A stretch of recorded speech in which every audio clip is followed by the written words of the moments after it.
What's going on, everybody? Welcome back to JJD TV. I'm your host, Josh, and you guys are joining us for a brand new series, a series that we were hyping up a little bit, but I think it's for good reason because I'm very excited to do it. It is the Bundesliga Roundup, where each and every week, at the beginning of the week, we'll put out a video that basically talks about the fixtures over the weekend and see how everybody did. Of course, let you guys know about Dortmund, but as well as keep tabs on Bayern, on Leipzig, on Hoffenheim, all the teams, and just give you guys general opinions on what it means to the tables and how each game went. On top of that, after we go through each match, we're going to jump on over to the JJD TV Power Rankings, where we're going to take 5 clubs in the Bundesliga, and I'm going to rank them basically who's the hottest in the Bundesliga right now. So you guys will get a little sneak peek on that, and then to follow up on the very last little segment here on the series, we will take a look at the JJD TV Fantasy League, where we'll show you guys the top 10, check in on who's doing it, and then of course let you know how Producer T and Josh are doing. We're not in the top 10, just FYI. And that's how it'll wrap up. So if you guys are excited for that, be sure to drop a like, subscribe if you guys are new, and let's get into it now.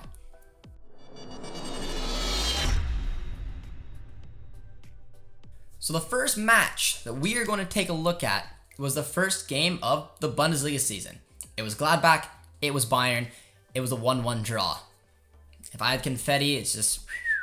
But there was a few storylines behind that. Both of these managers are brand new. This is an opportunity to impress. We had Adi Hüttner over at Gladbach as well as Nagelsmann at Bayern, and it ended in a 1-1 draw. And honestly, Gladbach could have took it. VAR was a question mark around that, but it didn't happen. It was still a 1-1 draw, and I will take that any single day of the week as a Dortmund fan, as probably most of you will. Any opportunity for, honestly, Bayern to drop points is a win. It would have been nice if Gladbach could have took all 3, but 2 big drop points first game this season. Maybe shake Nagelsmann a little bit would be interesting, but taking a look over at Alphonso Davies too, my fellow Canadian, coming back from injury, had a decent game. He had a bit of a tough start, but he worked his way back into the match. Alisson Playa got the first goal of the game, and it was followed by, of course, Robert Lewandowski, who does what he does, and ended up making it a draw. Bayern, obviously, as we would have known, dominated in possession, but all in all, I think Gladbach kind of got ripped off a little bit, but it was still a good game to start the weekend, and a decent result for, honestly, Dortmund and Gladbach.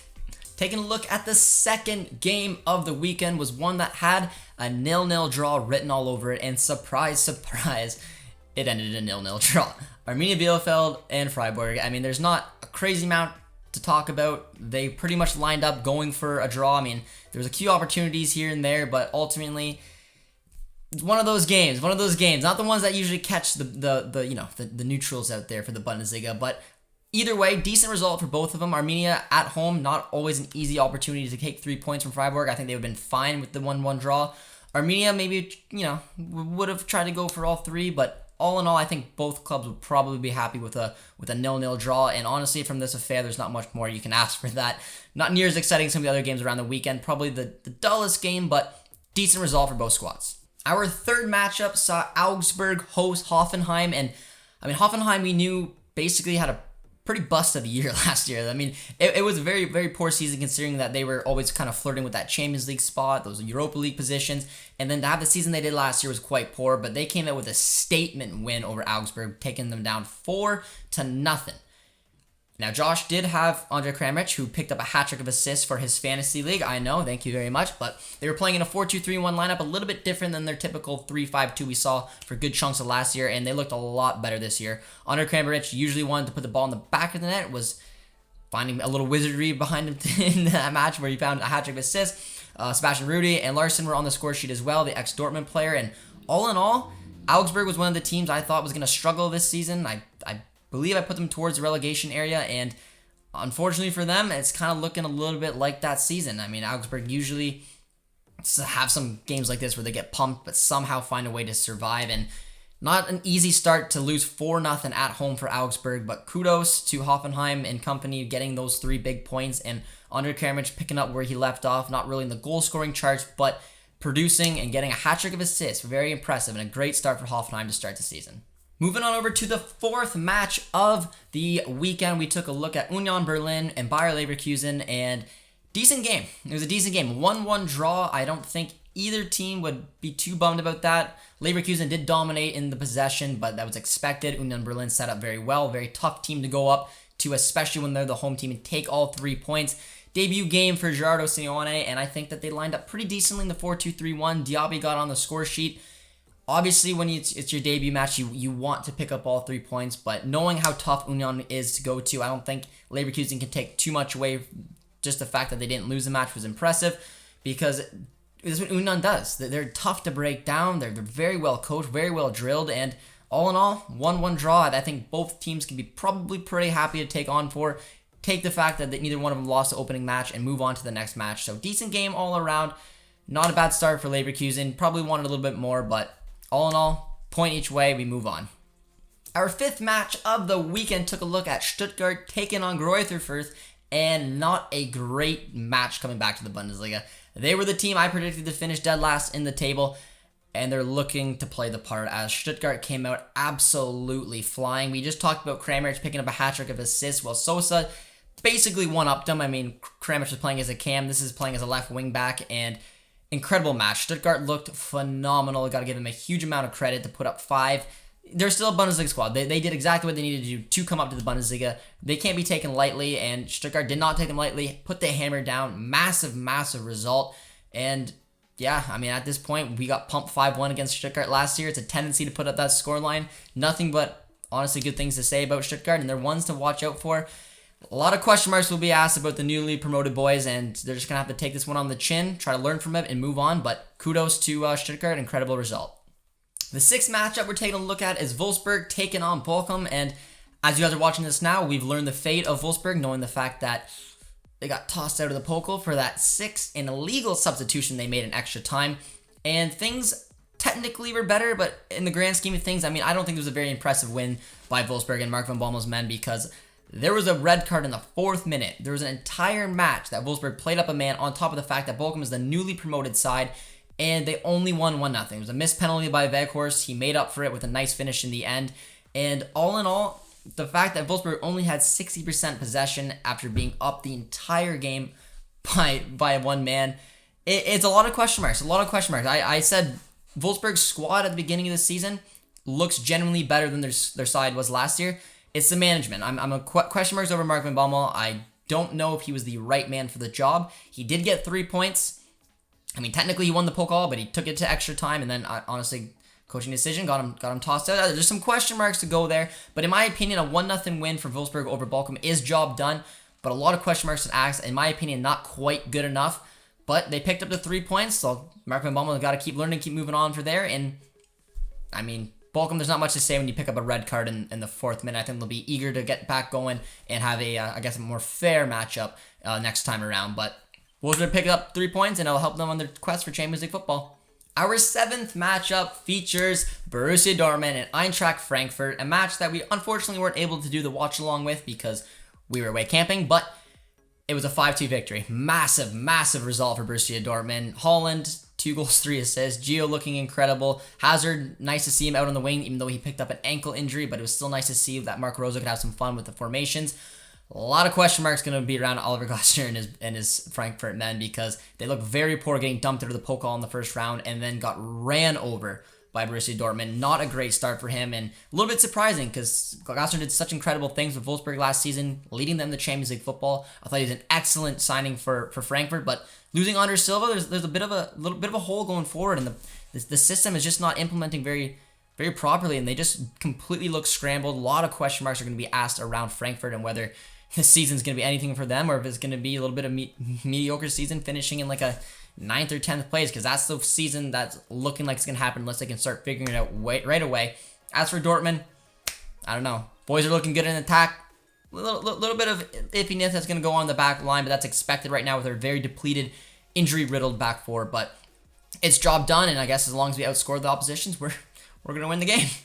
Our 8th matchup was Mainz taking on Leipzig. Jesse Marsch, First game with Leipzig. A lot of eyes were on Andre Silva as well, and I said it before. I've said it on this channel.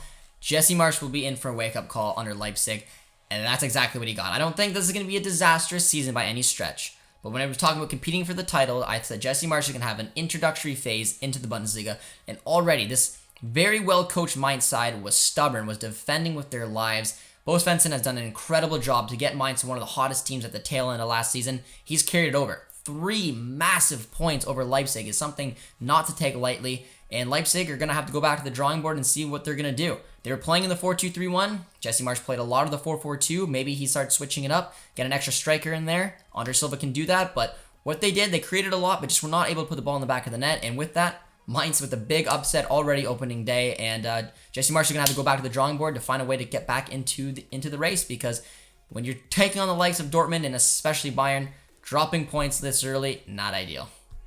Our final matchup of the weekend was Cologne and Hertha Berlin, in which Hertha started off very nicely, taking the 1-0 lead, and then Cologne hit back with 3. Anthony Modeste was on the score sheet as well. Good to see him back on form, and ultimately, again, a little disappointing from Hertha Berlin. I mean, some of the signings they picked up, I was expecting a little bit more to start the season, especially after the way they started the last turn.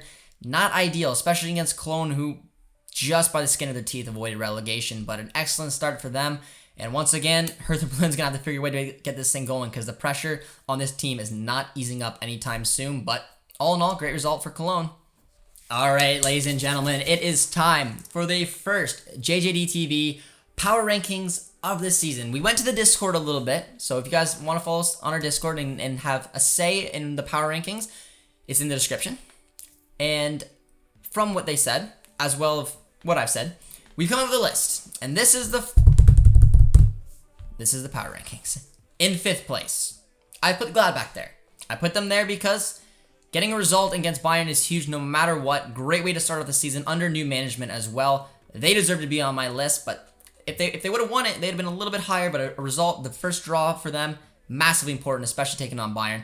Roll on it over to 4th place, I put Mainz. Yes, it's very impressive that they took on Leipzig. Defended very well. Like, arguably, I guess you could say be a little bit higher on the list, but it's our power rankings. It is what it is. They're definitely in there after upsetting Leipzig like that, but there's a couple other results that catch your eyes a little bit more, and it starts with 3rd place.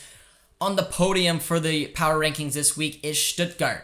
5-1 win over the newly promoted boys. Now, you could argue it's very impressive, but Stuttgart was home, and they were against a newly promoted side. It's still a very impressive result, which is why they're in this list, but another 4-goal victory fell to our 2nd place silver of the weekend, and that is Hoffenheim. Taking on an Augsburg team that can sometimes be tricky, especially when they are home.